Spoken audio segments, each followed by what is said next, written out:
I am Ian Dille. And I am Michael Sheehan. Today we are going to preview the 2019 Tour de Suisse. It will be live and on demand on FloBikes and on our app this weekend. Yeah, of course, this race is 9 stages long, and for me, it's really a race of 2 parts. Yeah, opens up with a 10-kilometer time trial, very flat, pretty straightforward, and then we get into a bunch of sprint battles, I think. Yeah, it's interesting, these first 4 stages. They include a number of Category 3 climbs. A lot of them finish on circuits, and it will be well suited to basically the king of the Tour de Suisse, Peter Sagan. Of course, he will have his main rival, Greg Van Avermaet, there. We will get into the sprint contenders in a moment, but let's get on to the GC battle because it really lights up in the final 4 days of this race. Yeah, after a lot of sprint stages, we are going to see the GC battle take shape. Starting really on stage 6, we are predicting with a summit finish. Yeah, this is going to be a tough climb, 8 kilometers long at almost 10% average gradient. The race I'm really looking forward to, though, is stage 7. This finishes on the St. Gothard Pass. This is one of the most iconic climbs in all of cycling. 36 hairpin turns to the summit and in cobblestone almost the entire way. It's one of those summit finishes where, winning on it is just spectacular, beautiful. I mean, to me, one of the most beautiful climbs in the entire sport. I am definitely looking forward to that stage, followed by a 20-kilometer time trial on stage 8, and then stage 9 is the big queen stage. Yeah, stage 9 is just up and down all day. There are 3 HC climbs that the riders are going to have to tackle. This is going to really end the race with a pretty big bang. Yeah, let's get into the main contenders for this race. Of course, Geraint Thomas, the defending Tour de France champion. Let's not forget about him. He will be headlining this race. And also, the new Team Ineos leader for the Tour de France, ostensibly. Yeah, big news just today. Before we filmed the show, we saw that Chris Froome fell in a training ride at Tour of Romandy, broke his hip, broke his elbow, broke some ribs. He is very, very, very out of commission, unfortunately for him, and he will not be at the Tour de France. So Geraint Thomas is going to be going into the Tour de Suisse with quite a bit of extra pressure on his shoulders because he is going to be looking at the Tour de France. It is all on his shoulders right now, except for his young teammate, Egan Bernal, who is potentially going to offer some co-leadership and assistance. Yeah, it will be really interesting to see if Egan Bernal arrives at the Tour de Suisse as a helper for Geraint Thomas or an outright leader in and of himself. Of course, Bernal was going to be the leader at the Giro d'Italia, except for a broken collarbone in the week leading into that race. He is refocused on the Tour de France, and good thing for Team Ineos because now they have, 2 potential leaders coming into the Tour de France with the loss of Chris Froome. For me, this is a good position for Geraint Thomas, a position he likes to be in. For as good as Geraint Thomas is, for having won the 2018 Tour de France, he is still racing on with a chip on his shoulder and has never really been given outright leadership for the 2019 Tour de France by Team Ineos. And I think having Egan Bernal breathing down his neck will encourage him to ride very hard, very aggressively, and prove that he is the man who should lead this team at the Tour de France.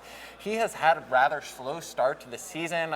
He was not shy about the fact that he really enjoyed his Tour de France success, put on quite a bit of pounds over the offseason, and has been working very hard to peel those off. He has been getting stronger and stronger, and we saw him riding incredibly well at the Tour de Romandy.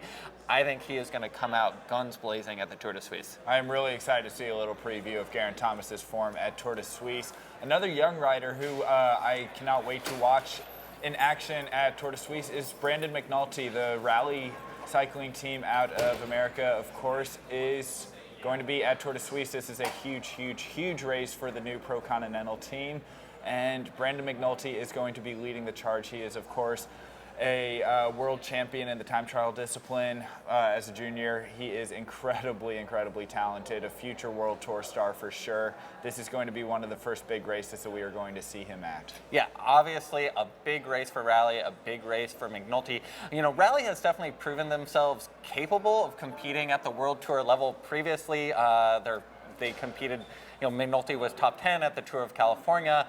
Whenever they're in a World Tour race, they always put someone in the breakaway factor in these finishes. A stage race of this caliber is going to be a big test for this team, but I think they are up to the challenge with McNulty. McNulty was actually sick and was not able to compete in the Tour of California, so he obviously has refocused his season around the Tour de Suisse. And I think these two time trials, the 10-kilometer time trial to kick things off and the Stage 8 20-kilometer time trial, are going to be right up his alley. Of course, he is an incredible, versatile rider. And yeah, it's going to be exciting to see what he can do.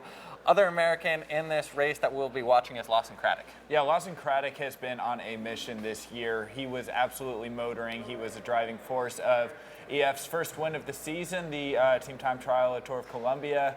He has really continued to impress throughout the entire season. He was a motor in Milan-San Remo. He always focuses very, very heavily on the Tour de France. Of course, a lot of people got to know Lawson very well at last year's Tour de France, where he broke his collarbone, ended up finishing dead last. He broke his scapula.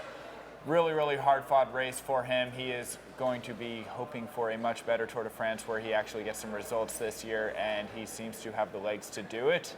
Tour de Suisse is going to be the prelude to that for him. Yeah, the other rider that we'll be watching is young Enric Mas, 24 years old, on the Deceuninck Quick-Step team. Mas really emerged as a Grand Tour contender last year at the Vuelta a España, where he was second overall. Deceuninck, they get a lot of grief for not having a Grand Tour rider, and I think Enric Mas is going to be that rider. It'll be interesting to see what level of support they can give him at the Tour de Suisse and the Tour de France. This is going to be a big test for Mas at the Tour de Suisse. He has had a quiet but very consistent spring so far, placing top 10 in a lot of the World Tour Spanish stage races. And yeah, I think he's obviously going to be a factor in the summit finishes. It'll be interesting to see what he can do in the time trials. Let's get into the sprint battle because it is, we've got a lot of stars here. Yeah, so first off, Peter Sagan, Greg Van Avermaet, we mentioned them earlier in the program. They're both here. Neither of them have had a particularly good season. Both of them have only racked up 2 wins to their name throughout the entire year. Definitely not the classic season that either of these stars were hoping for. They are now clearly refocusing on the Tour de France, and Tour de Suisse is going to be the place where they can get a little bit of confidence. Sprinting is such a game rooted in confidence. You just need to get wins. That wins breed more wins. Every single sprinter who's coming to this race is really going to be desperate for a win, starting with those two. Yeah, I mean, I think the sprint battle at the Tour de Suisse is really going to be a preview of the green jersey battle for the Tour de France.